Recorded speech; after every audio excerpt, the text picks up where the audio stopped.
Hi. ఈ video మనకి ఒక వివరణాత్మకమైన ఇన్ఫర్మేషన్ని ఇస్తున్నట్టు మనం గమనిద్దాం. ఒక చిన్న బాక్సులో ఒక చిన్న మాస్ ఉందనుకోండి. ఆ బాక్సులో మాస్ చిన్నదైనా అలాగే పెద్దదైనా అలాగే ఎలాంటి వస్తువైనా సరే ఆ వస్తువులు ఇక్కడ బాక్సులో కనిపిస్తున్నట్టు ఈ వస్తువులు ఏ రూపానైనా సరే కూడా ఆ రూపంలో ఎలా ఉన్నా సరే ఆ రూపాల్లో ఒక పులి లేక పిల్లి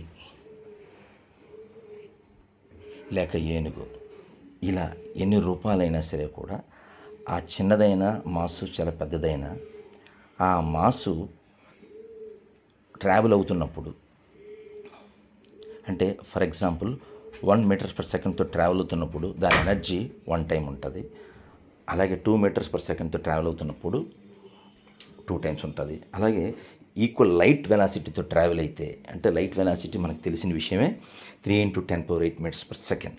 ఇలా ఆ స్పీడ్తో కానీ ఒకవేళ ఆ మాస్ కానీ ట్రావెల్ అవుతున్నట్టయితే దానికి వచ్చే ఎనర్జీ అది చిన్న వస్తువైనా చిన్న మాస్ అయినా రూపాలు ఏమైనా సరే కూడా దాని ఎనర్జీ చాలా బ్రహ్మాండమైన ఎనర్జీగా అనిపిస్తుందని మనకి ఆల్బర్ట్ ఐన్స్టీన్ ఒక చిన్న ఫార్ములాలో దాన్ని బంధించి మనకు చూపించారు. దానిని ఎనర్జీ మాస్ రిలేషన్ ఈక్వేషన్ అంటారు. ఇలా ఎంత ప్రకృతిలో ఏం జరుగుతున్నా సరే ఒక మ్యాథమెటికల్గా కొరిలేట్ చేస్తూ మనం దాన్ని అనలైజ్ చేసుకోవచ్చు అనే విషయాన్ని ఈ వీడియో చెప్తుంది.